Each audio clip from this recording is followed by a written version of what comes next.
Aceh Explore menampilkan halaqah dari Masjid Raya Baitur Rahman Banda Aceh. Subscribe, komen, like, dan share. Warahmatullahi wabarakatuh. Alhamdulillahi rabbil alamin. Wal aqibatu lil muttaqin. Wala udwana illa 'alal zalimin.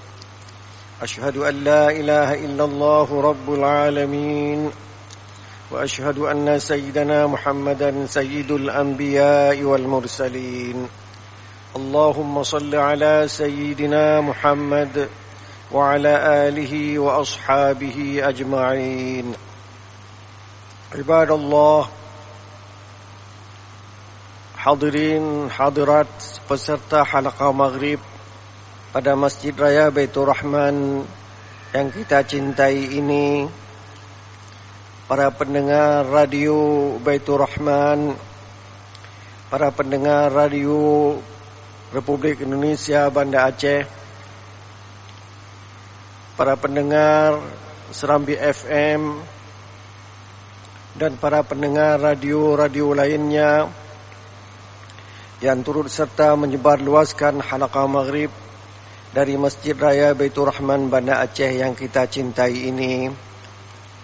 Para pemirsa TV Baitur Rahman di mana saja berada, marilah kita panjatkan puji dan syukur kepada Allah Subhanahu wa taala yang sampai hari ini masih memberikan kesempatan hidup kepada kita,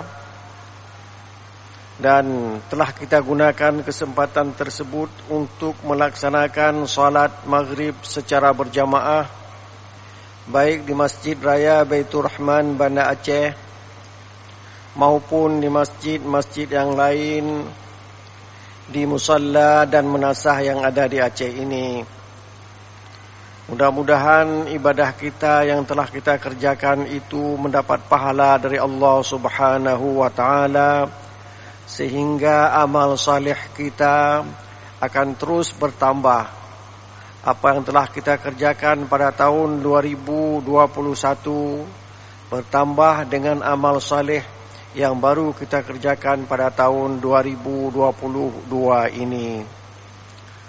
Selawat beriring salam marilah kita sampaikan kepada baginda Rasulullah sallallahu alaihi wasallam, kepada keluarganya, kepada para sahabatnya, kepada seluruh pengikutnya dari dulu hingga sekarang ini.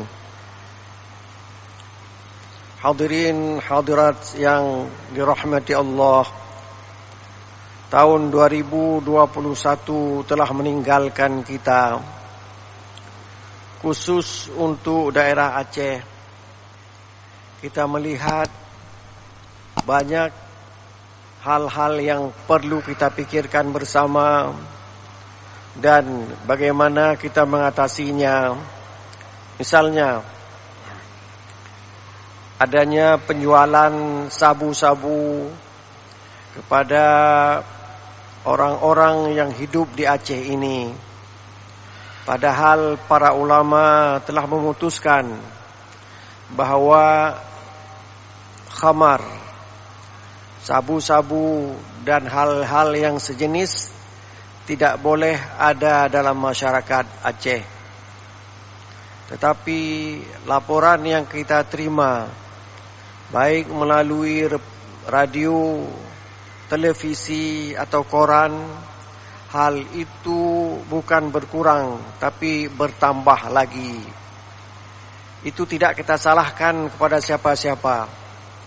Salah itu ada di tangan kita. Bagaimana kita perbaiki kesalahan pada tahun 2021 itu, jangan sampai terus berlanjut hingga tahun 2022 ini. Mari kita pikirkan bersama, kita yang punya anak yang masih anak-anak, bagaimana kita jauhkan mereka dari bahaya tersebut. Dan catatan lain yang suram juga, kita lihat banyak pemerkosa kepada anak-anak kecil Mereka masih tidak tahu apa-apa, tapi diperkosa oleh orang-orang yang sudah tahu hukum tentang pemerkosaan itu. Kita juga tidak salahkan orang lain. Mari kita perbaiki keluarga kita agar hal-hal yang demikian itu tidak bersambung, berterusan di tahun 2022 ini. Selanjutnya, kita juga melihat, kita juga mendengar, kita juga menerima berita dari teman-teman, banyak pemotongan kayu ilegal. Entah apa untuk apa dia itu, untuk kehidupannya sementara di dunia ini, tetapi akibatnya itu bukan untuk dia saja, tapi berakibat kepada orang-orang lain. Berapa banyak banjir bandang yang ada di Aceh ini pada tahun 2021. Bagaimana kita mengatasi hal tersebut? Marilah kita kerjasama. Jangan kita saling salah menyalahkan. Yang satu menyalahkan yang lain menyalahkan yang lain lagi, dan seterusnya. Kejadiannya terus berlanjut. Banjir bandang terus ada di Aceh ini. Dulu bagi mereka yang tinggal di daerah dekat dengan Kerung Aceh, setiap tahun ada banjir. Tapi pemerintah Aceh membelah Sungai Aceh itu menjadi dua bagian, sehingga banjir itu berkurang di daerah yang dulunya ada banjir. Sekarang bagaimana kita mengatasi itu? Apakah dengan cara tersebut atau ada cara-cara baru? Karena orang terus belajar, terus meneliti bagaimana kita mengatasi hal-hal yang merusak kehidupan masyarakat, baik dalam cara beribadat ataupun cara-cara yang lain. Semuanya harus kita pikirkan bersama. Kita tidak saling menyalahkan, tidak menyalahkan pihak A, tidak menyalahkan pihak B, tapi kita mari membantu untuk mengatasi apa yang telah terjadi di tahun 2021 itu. Banyak yang tidak menguntungkan kehidupan masyarakat di Aceh ini. Kita berpikir kecil saja di Aceh. Orang lain berpikir lebih luas, Indonesia, dan ada orang yang berpikir dunia. Nah, kita memikirkan hanya di Aceh saja, yang penduduknya sekitar 5 juta orang. Kalau dibandingkan dengan Jawa Barat, kita masih ketinggalan jumlah penduduk. Mereka sampai 50 juta. Kita hanya 5 juta saja. Bagaimana sabu-sabu? Jangan ada lagi. Bagaimana pemotongan kayu ilegal? Jangan ada lagi. Nah, itu bagaimana caranya? Marilah kita pikirkan bersama. Hadirin hadirat berbahagia, sambil kita duduk beriktikaf di masjid-masjid, sambil kita menunggu tibanya waktu Isya, kita sambung cerita Nabi Ibrahim alaihi salam yang didatangi oleh tamu. Tamu itu tidak dikenal oleh Nabi Ibrahim. Kita sudah baca ayat A'udzu billahi minasyaitonir rajim. Bismillahirrahmanirrahim. Wa nabbihum 'an dhaifi Ibrahim. Ceritakanlah kepada mereka ya Muhammad tentang tamu yang datang kepada keluarga Nabi Ibrahim. Nabi Ibrahim punya 2 istri. cerita ini datang kepada istri yang pertama, yaitu namanya Sarah, dan istri yang kedua namanya Hajar. Mereka datang tanpa ada pemberitahuan duluan. Mereka langsung masuk. Izdakhalu alaihi faqalu salama. Ingatlah ketika mereka masuk ke rumah Nabi Ibrahim, mereka mengucap salam. Qala inna minkum wajilun. Langsung Nabi Ibrahim setelah menjawab salam dari tamunya, dia menyatakan, kami takut sekali kepada kalian. Kenapa? Karena dia tidak kenal orangnya. Dan sudah ada perasaan bahwa ini kayaknya bukan manusia, walaupun dalam bentuk rupa manusia. Inna minkum wajilun. Kami takut kepada kalian yang datang ini. Tamu menjawab, malaikat menjawab. Qalu la taujal inna nubashiruka bi ghulamin alim. Kamu tidak perlu takut. Wahai Ibrahim, kamu tidak usah takut. Kami datang memberi kabar gembira bahwa kamu akan dianugerahkan seorang anak yang nanti di waktu besar dia alim. Ada pengetahuan banyak. Ini berita gembira yang kami bawa kepadamu ya Ibrahim. Ini cerita dalam surat Al-Hijr ayat 52. Kita telah bacakan pada malam Sabtu yang lalu. Cerita ini juga ada dalam surat Hud. Bagaimana dalam surat Hud? Laqad ja'at rusuluna Ibrahim bil busyra. Sesungguhnya telah datang utusan kami, yaitu malaikat, membawa kabar gembira. Qalu salama. Mereka masuk ke rumah Nabi Ibrahim dan mengucap salam. Dalam surat Hijr juga dinyatakan mereka masuk dan mengucapkan salam. Nah, salam itu dijawab oleh Nabi Ibrahim. Qala salamun. Juga jawab. Salam yang pertama dijawab dengan salam yang lebih baik. Kita diucapkan salam, assalamualaikum. Kita jawab, waalaikumsalam warahmatullah. Kalau salam, assalamualaikum warahmatullah, kita jawab lebih baik lagi. Waalaikumsalam warahmatullah wabarakatuh. Jadi jawabannya harus lebih baik atau setara dengan salam yang diberikan kepada kita. Saya menyatakan pada malam Sabtu yang lalu, adat orang Aceh, kalau diberi makanan dalam satu piring kepada tetangganya, itu piring itu akan dibalas dengan bahan makanan yang setara atau yang lebih baik. Itu dulu. Apakah sekarang masih ada?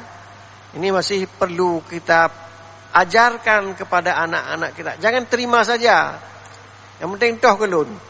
Yang keurungnya hanya berdaya rajuk. Tidak. Kita menerima dan kita membalas dengan yang setara atau yang lebih baik. Nabi Ibrahim dalam surat Hud langsung fama labitha an jaa bi'ajlin hanidh. Langsung tamu yang sudah datang itu, entah berapa menit kemudian, entah berapa jam kemudian, kita enggak tahu, langsung dibawa daging yang telah dipanggang sebagai penghormatan kepada tamu yang datang. Sesudah itu, falamma ra'a aydiyahum la tasilu ilaihi nakirahum. Ketika dilihat tangan tamu itu tidak pernah sampai kepada daging yang panas itu, tidak dimakan. Ini takut. Ini kayaknya tamu ini tamu istimewa, bukan manusia. Ini pasti ada dari malaikat atau entah apa. Takut. Ya, kalau di sini langsung sampai, kan takut. Ceritanya kalau saya ulang lagi, seperti saya malam Sabtu yang lalu, terulang lagi apa yang sudah saya jelaskan pada malam Sabtu yang lalu. Maka mereka mengatakan, qalu la taujal. Ya Ibrahim, kamu tidak usah takut. Inna nubashiruka bi ghulamin alim. Kami memberi kabar gembira kepadamu bahwa kamu akan dianugerahkan seorang anak, dan anak itu nanti waktu dewasa akan menjadi seorang alim. Ada pengetahuan tentang hubungan dengan Allah dan hubungan sesama manusia. Kita tidak bisa hidup dengan ilmu dengan Tuhan saja. Yang penting lu untuk mayang dong. Sementara ada orang yang lain tidak dihiraukan, tidak. Kita juga hubungan dengan Allah baik, hubungan dengan sesama manusia dan alam ini juga baik. Hubungan kita dengan alam baik, jangan memotong pohon sehingga terjadi banjir. Nah, itu penting gitu. Kemudian Nabi Ibrahim bertanya, umurnya sudah tua. Umurnya sudah senja. Bertanya, qala abashartumuni ala an massaniyal kibaru famima tubashirun. Nabi Ibrahim bertanya, kamu beri kabar gembira akan dianugerahkan seorang anak, padahal saya sudah tua. Orang yang sudah tua itu tidak lagi dianugerahkan anak. Itu dalam adat kebiasaan manusia. Fabima tubashirun. Apa yang kamu beri kabar gembira? Mungkinkah aku akan mempunyai anak lagi? Umurku sudah tua. Allah, kalau dalam kehidupan sehari-hari demikian. Tapi ada beberapa kejadian yang berbeda. Contoh, Nabi Adam alaihi salam lahir tanpa ayah, tanpa ibu. Dia lahir begitu terus dengan takdir Allah Subhanahu wa taala. Jadi kita sebenarnya tanpa ada ayah, tanpa ada ibu, Allah sanggup, tapi tidak. Allah menjalankan sesuatu sesuai dengan sebab dan akibatnya. Kita punya ayah, kita punya ibu, dan mereka kawin, baru kemudian kita lahir. Contoh Nabi Adam lahir tanpa ibu dan ayah. Dalam surat Al-Baqarah ayat 30, A'udzu billahi minasyaitonir rajim. Wa idz qala rabbuka lil malaikati inni ja'ilun fil ardi khalifah. Allah memberitahukan kepada para malaikat, saya akan mengangkat seorang khalifah di muka bumi. Lahirlah Adam alaihi salam. Malaikat bertanya, qalu ataj'alu fiha man yufsidu fiha wa yasfiku dima?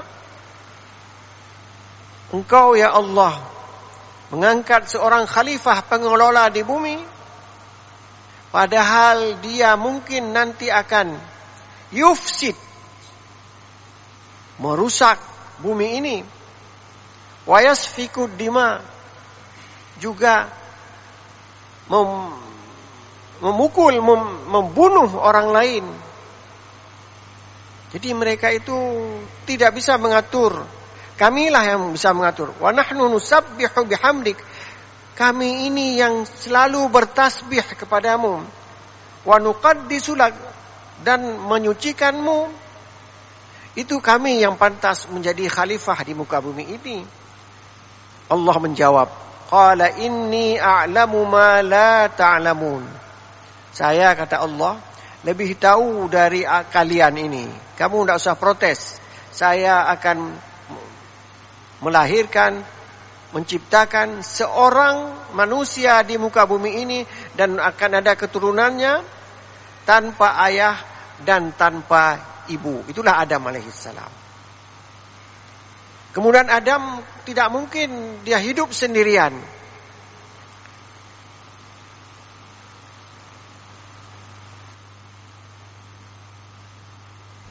Dia lahir dari rusuk Nabi Adam alaihissalam. Ini berita yang sudah lewat, berita gaib. Siapa yang beritahukannya? Rasulullah sallallahu alaihi wasallam. Ya ayuhan nas, wahai manusia, ittaqu rabbakum, bertakwalah kepada Tuhan kamu, alladzi khalaqakum min nafsin wahidah, yang menciptakan kamu berasal dari satu jiwa, yaitu Adam alaihissalam. Wa khalaqa minha zawjaha, dia menciptakan pasangannya dari Adam alaihissalam. Wa batha minhuma rijalan katsira, baru kemudian manusia banyak berketurunan, ada di benua satu, benua kedua, dan terus sampai hari ini. Entah berapa miliar umat manusia di dunia ini asalnya dari Adam dan Hawa.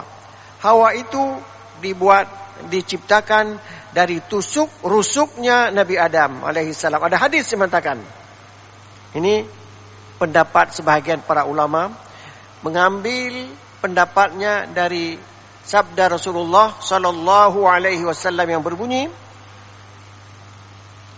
Innal mar'ata khuliqat min dhil'in a'waj.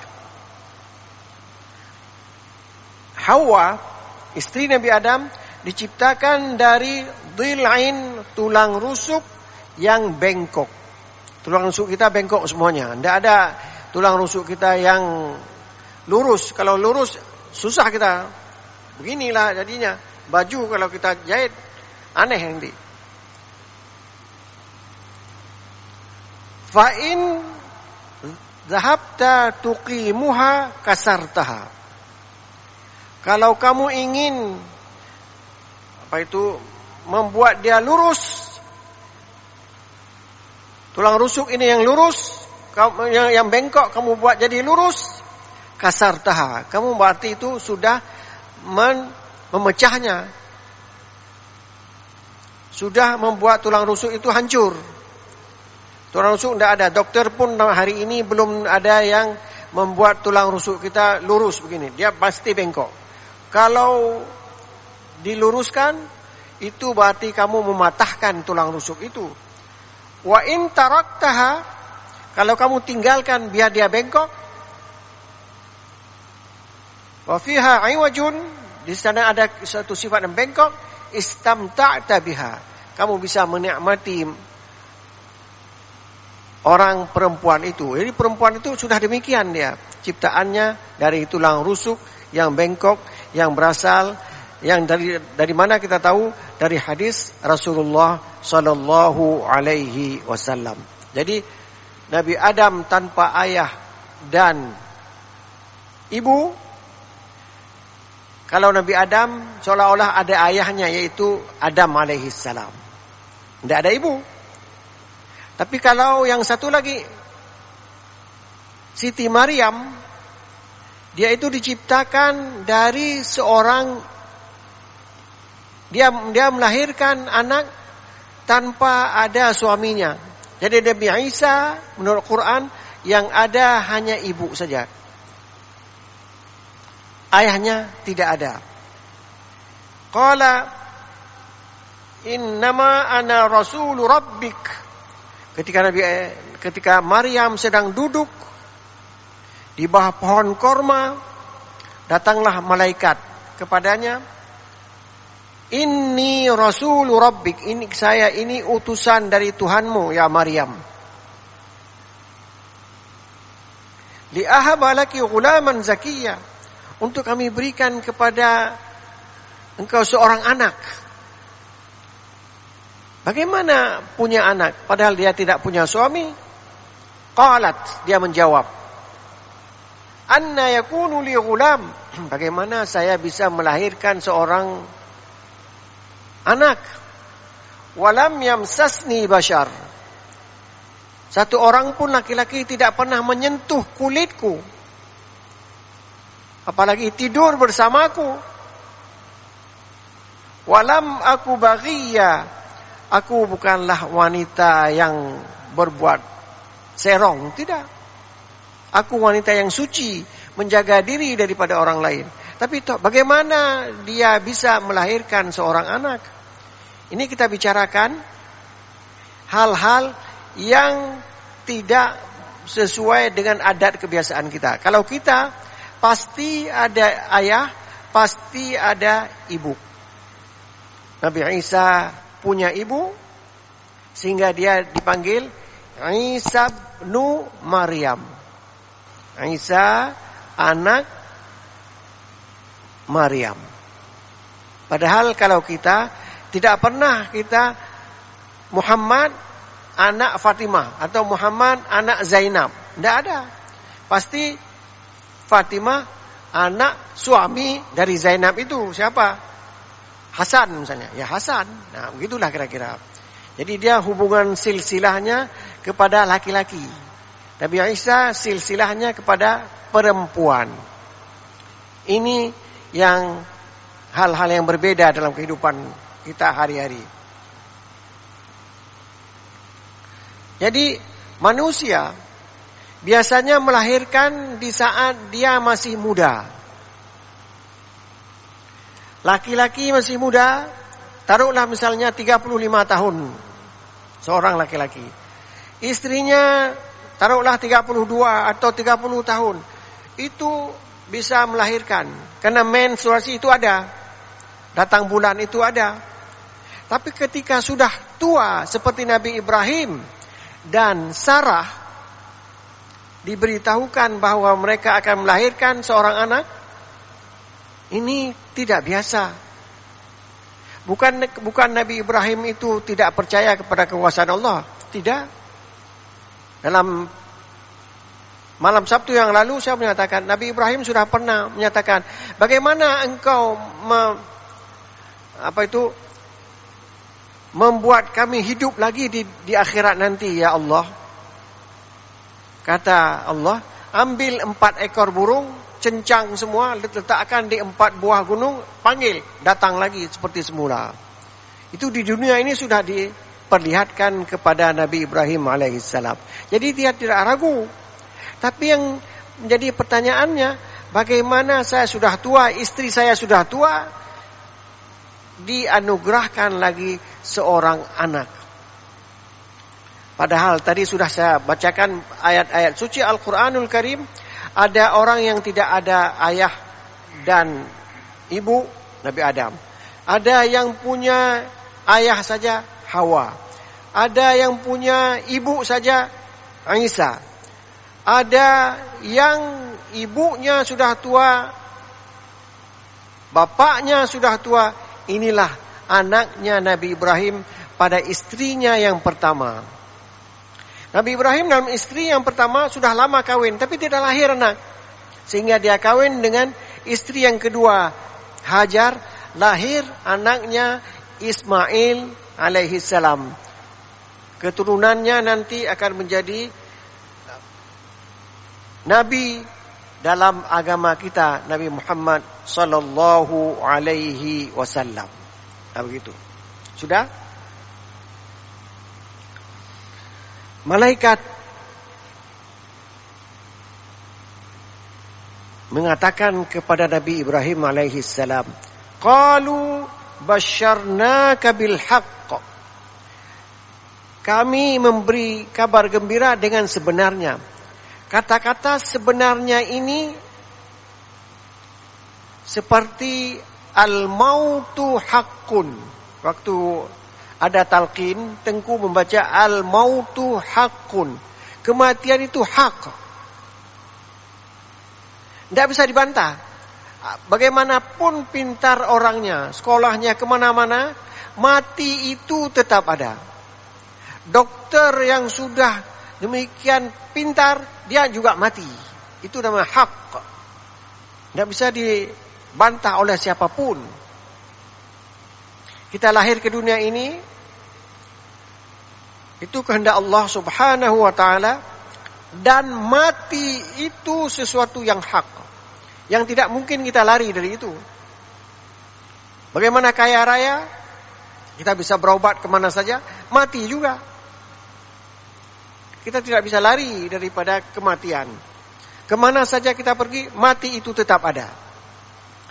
Jadi kabar ini kata malaikat kepada Ibrahim, qalu basyarnaka bil haqq.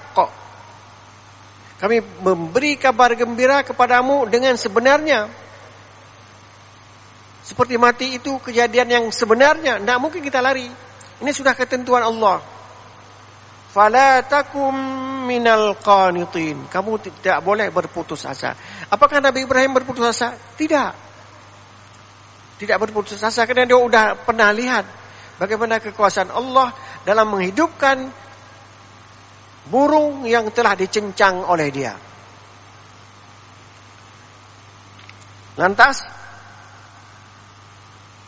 Nabi Ibrahim memberi komentar. Qala wa man yaqnut min rahmati rabbih illa dhallun. Yang berputus asa dari rahmat Allah orang sesat saja. Saya tidak sesat, kata Ibrahim.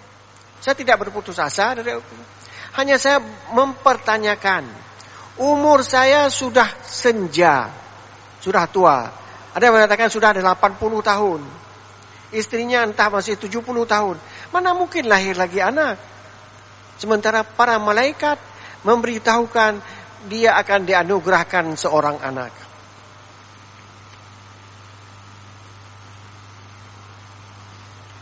Dalam surat Hud yang pada malam Sabtu yang lalu saya bacakan, ini saya bacakan sedikit saja.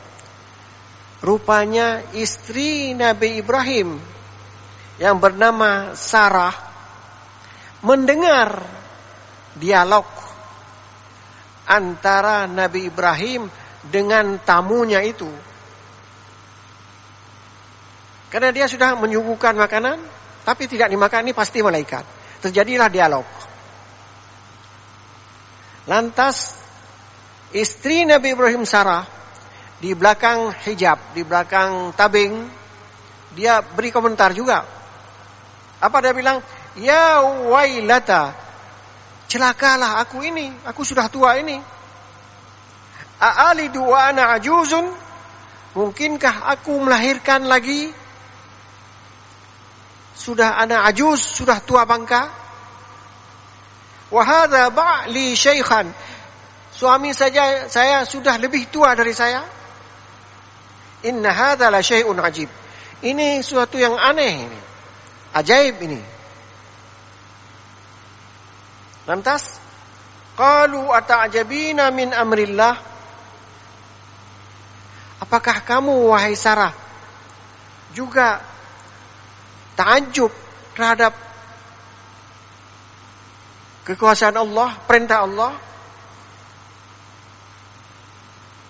Wa rahmatullahi wa barakatuhu alaikum ahlal bait. Allah memberikan rahmat kepadamu wahai ahlul bait Nabi Ibrahim alaihissalam. Tidak usah ragu. Innahu hamidun majid. Allah itu hamid, terpuji, majid, mulia sekali. Tidak usah takut. Allah itu bisa mengerjakan seperti apa yang terjadi dan bisa juga menjadikan sesuatu yang tidak pernah terjadi pada hari itu. Oleh sebab itu, kalau saya tadi mengatakan dalam 2021 kita lihat banyak orang Aceh yang menjual sabu-sabu. Banyak orang Aceh yang menzinahi anak-anak kecil. Banyak macam-macam lah yang memotong kayu. Kita tidak boleh berputus asa. Karena kata putus asa itu tidak ada dalam kamus orang Islam. Orang yang sudah bekerja macam-macam masih ada kesempatan untuk bertaubat. Bertaubatlah atas kesalahan yang telah kita kerjakan pada tahun 2021 yang sudah lalu. Masih ada kesempatan untuk kita memperbaiki diri. Kalau dulu kita tidak salat, marilah tahun 2022 ini kita salat. Kalau sudah tua, malu nanti diketahui oleh tetangga, kita pergi ke tempat yang jauh dulu. Akhir nantinya kita sudah menjadi jamaah, baik di Masjid Raya Baitur Rahman atau masjid-masjid yang lain. Dari dulu tidak baik, tapi akhirnya baik. Itu namanya husnul khatimah. Penghabisan happy ending itu, happy terakhir itu kata orang happy ending. Terakhir itu membahagiakan kita. Itu yang kita inginkan. Kita terus memperbaiki diri. Sudah. Sesudah itu Nabi Ibrahim dan istrinya Sarah sudah menerima berita gembira. Tapi mereka ragu, apakah malaikat pergi hanya untuk itu saja atau ada tugas yang lain? Rupanya malaikat punya tugas yang lain selain memberikan kabar gembira kepada Nabi Ibrahim dan istrinya.